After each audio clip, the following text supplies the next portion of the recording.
అదేవిధంగా ఈవేళ తల్లికి వందనం ఉంది అధ్యక్ష. ఎందుకంటే ఆ రోజు కూడా మేము కూడా చూసాం.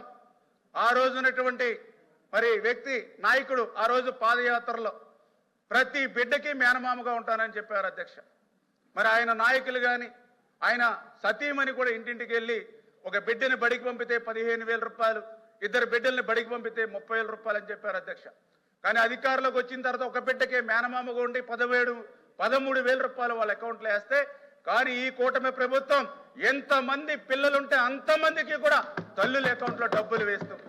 ఇద్దరు బిడ్డలుంటే 26,000, ముగ్గురు బిడ్డలుంటే 39,000, నలుగురు బిడ్డలుంటే 52,000, ఐదుగురు బిడ్డలుంటే 65,000 రూపాయలు. ఈ మాట నేను కాదు చెప్పడం కాదు అధ్యక్ష, నేననే పులివెందుల నియోజకవర్గం నుంచి ఒక మహిళ వీడియో పెట్టింది అధ్యక్ష.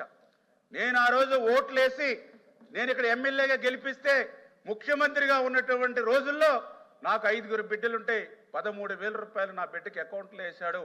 కానీ ఈరోజు చంద్రబాబు నాయుడు గారు ముఖ్యమంత్రిగా ఉంటే నా 5గురు బిడ్డలకి 65,000 రూపాయలు వేశారని పులివెందుల నుంచి వీడియో ఒక మహిళ పెట్టింది అని అంటే ఈరోజు ఏ రకంగా తల్లికి వందనాన్ని ఈ ప్రభుత్వం అమలు చేస్తుందో ఒక ఉదాహరణ అని చెప్పి మీ ద్వారా తెలియజేసుకుంటూ, ఈ రకంగా 66 లక్షల మందికి మరి ఈవేళ 10 కోట్ల రూపాయలు ఈవేళ తల్లుల అకౌంట్లోకి జమ చేసినటువంటి పరిస్థితి అధ్యక్ష.